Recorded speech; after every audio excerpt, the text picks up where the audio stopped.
उत्तर प्रदेश के रिहंद बांध से पानी छोड़ा गया। गढ़वा में सोन नदी का जलस्तर बढ़ा। झारखंड बिहार के 40 लोग फंसे, सभी का रेस्क्यू।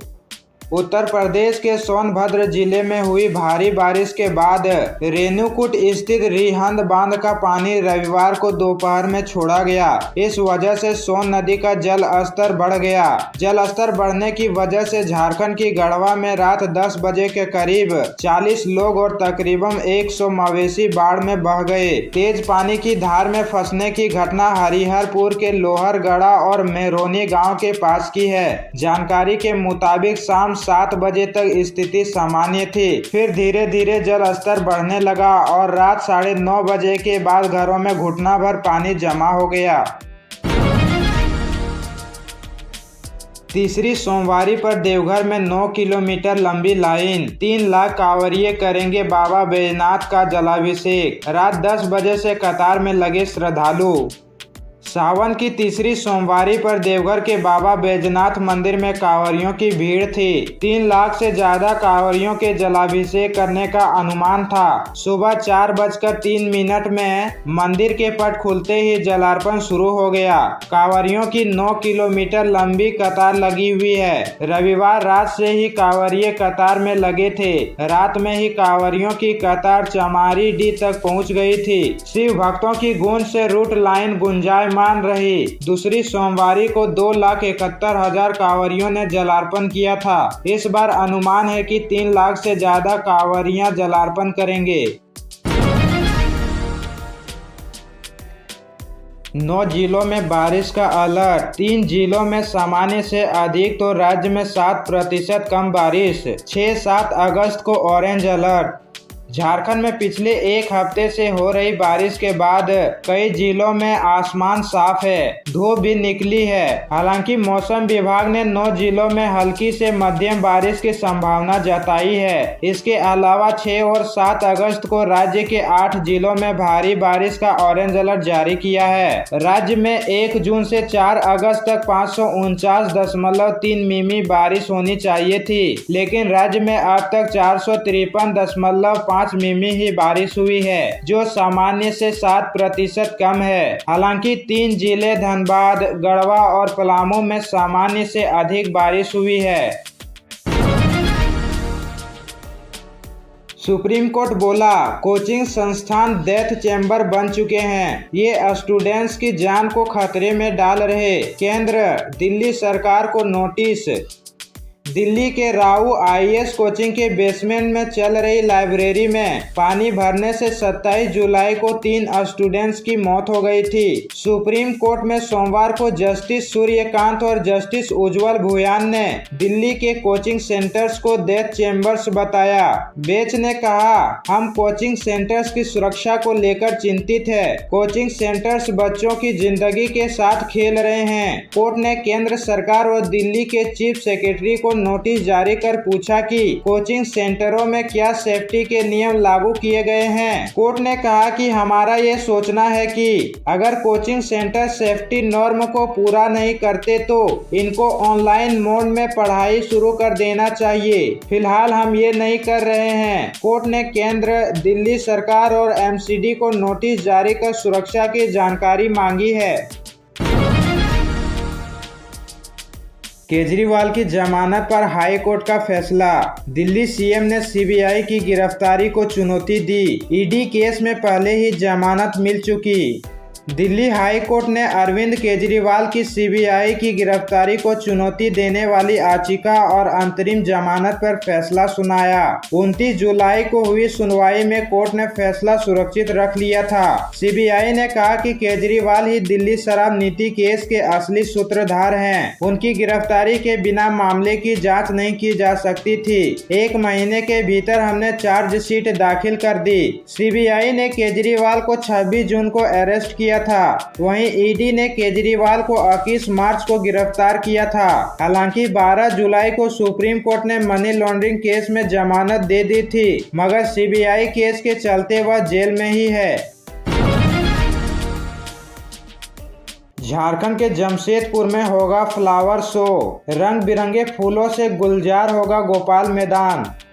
झारखंड के जमशेदपुर में फ्लावर शो का आयोजन किया जाएगा। इसमें फूलों की विभिन्न प्रजातियां देखने को मिलेंगी। बिष्टुपुर के गोपाल मैदान में 34वें एनुअल फ्लावर शो की घोषणा हार्टिकल्चर सोसाइटी की आम सभा में की गई। 29 दिसंबर में इस फ्लावर शो की शुरुआत की जाएगी। 1 जनवरी 2025 को इसका समापन किया जाएगा। जमशेदपुर की हार्टिकल्चर सोसाइटी की 8वीं वार्षिक आम सभा SNTI ऑडिटोरियम बिष्टुपुर में हुई। सोसाइटी की चेयरपर्सन रुचि नरेंद्र ने क्षेत्रीय बागवानी को बढ़ावा देने की प्रतिबद्धता दोहराई। उन्होंने कहा कि 29 दिसंबर 2024 से 1 जनवरी 2025 तक गोपाल मैदान बिष्टुपुर में 34वां एनुअल फ्लावर शो आयोजित किया जाएगा। मौके पर शो के ब्रोशर का विमोचन किया गया। मनरेगा कर्मचारी 15वें दिन भी रहे हड़ताल पर। समाहरणालय लिपिक संवर्ग व मनरेगा कर्मचारियों का सोमवार को 15वें दिन भी हड़ताल जारी है। दोनों संघ के कर्मचारी समाहरणालय के बाहर बैठे रहे। झारखंड राज्य मनरेगा कर्मचारी संघ के जिला अध्यक्ष अजीत कुमार टुडू ने कहा कि हेमंत सोरेन की सरकार की 4 साल में मनरेगा कर्मचारियों के लिए कोई ठोस पहल नहीं की गई है, जिससे राज्य भर में कार्यरत मनरेगा कर्मचारियों में आक्रोश है। 22 जुलाई से राज्य भर के कर्मी अनिश्चितकालीन हड़ताल पर हैं। सरकार से अनुरोध है कि इस दिशा में पहल की जाए। वहीं 9 सूत्री मांगों को लेकर झारखंड अनुसचिवीय कर्मचारी संघ के बैनर तले समाहरणालय लिपिक संवर्ग के कर्मी सोमवार को 15वें दिन समाहरणालय के समीप धरने पर बैठे रहे। झारखंड कैबिनेट की बैठक 7 अगस्त को सीएम हेमंत सोरेन करेंगे अध्यक्षता। झारखंड कैबिनेट की बैठक 7 अगस्त को प्रोजेक्ट भवन में होगी। शाम 4 बजे से मुख्यमंत्री हेमंत सोरेन की अध्यक्षता में मंत्री परिषद की बैठक आयोजित की जाएगी। मंत्रिमंडल सचिवालय एवं निगरानी विभाग ने सोमवार को कैबिनेट की बैठक को लेकर जानकारी दी है। खरसावा के पूर्व बीजेपी विधायक मंगल सिंह सोय ने सीट पर ठोकी दावेदारी। पूर्व विधायक और बीजेपी के समर्पित नेता मंगल सिंह सोय ने एक बार फिर से खरसावा विधानसभा सीट से चुनाव लड़ने की इच्छा जाहिर की है। इसे लेकर उन्होंने जिला अध्यक्ष को आवेदन दिया है। हालांकि उन्होंने पहली प्राथमिकता पूर्व मुख्यमंत्री और केंद्रीय मंत्री अर्जुन मुंडा को देने की मांग की है। सोय ने कहा कि यदि अर्जुन मुंडा चुनाव नहीं लड़ते हैं तो उन्हें प्राथमिकता मिलनी चाहिए। डाल्टनगंज रेलवे स्टेशन का नाम बदलकर मेदिनीनगर करने का प्रस्ताव सीएम हेमंत सोरेन ने दी सहमति। झारखंड के सीएम हेमंत सोरेन ने सोमवार को डाल्टनगंज रेलवे स्टेशन का नाम बदलकर मेदिनीनगर रेलवे स्टेशन किए जाने के प्रस्ताव पर अपनी सहमति दे दी है। अब इसे केंद्रीय गृह मंत्रालय की आगे की कार्रवाई के लिए भेजा जाएगा। सीएम की सहमति मिलने से पलामू के लोगों में खुशी की लहर है। झारखंड के पलामू जिले में डाल्टनगंज रेलवे स्टेशन है। लंबे समय से इस रेलवे स्टेशन का नाम बदलने की मांग की जा रही है। शहर का नाम डाल्टनगंज से बदलकर मेदिनीनगर पहले ही कर दिया गया है, लेकिन रेलवे स्टेशन का नाम नहीं बदला गया था। पलामू के लोगों की ये पुरानी मांग थी। आखिरकार सीएम हेमंत सोरेन ने पलामू वासियों की सुध ली और डाल्टनगंज रेलवे स्टेशन का नाम बदलकर मेदिनीनगर रेलवे स्टेशन किए जाने के प्रस्ताव पर सैद्धांतिक सहमति दे दी है। दुखहरा नाथ मंदिर में पूजा करने आया युवक उसरी नदी में डूबा। अजीडी स्थित बाबा दुखहरा नाथ मंदिर के पास उसरी नदी में नहाने के दौरान सोमवार को एक युवक डूब गया।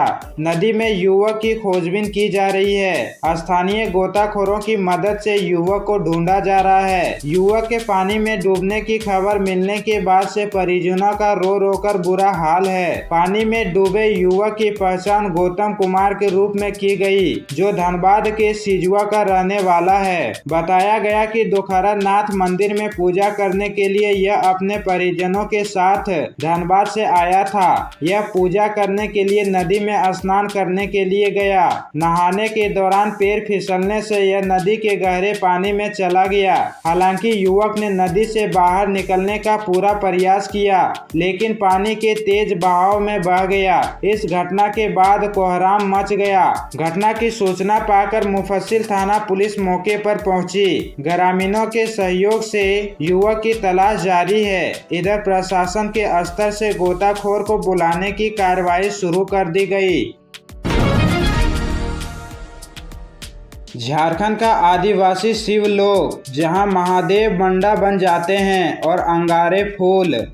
सचमुच सावन के दिन की छटा निराली है। चारों ओर फैली हरियाली के बीच केसरिया परिधान में निकलते कांवरियों की कतार। हर ओर हर हर बम बम से दिशाएं गूंज रही है। सावन में महादेव की बरसती महिमा बटोरने की शास्त्रीय परंपरा के पथ पर चलते श्रद्धालु शिव की भक्ति में कोई कसर नहीं छोड़ना चाह रहे हैं। पर पहाड़, जंगल और कंदराओं में विचरण करने वाले शिव की भक्ति में राजपथ पर चलने वाले कांवरिये जब भाव विभोर हो रहे हैं, तो वनों और पर्वत के साथ अपनामा का जीवन जीने वाले आदिवासी कहां पीछे रहने वाले हैं। 150 किलो का कांवर लेकर बंगाल से बाबा नगरी पहुंचे शिव भक्त।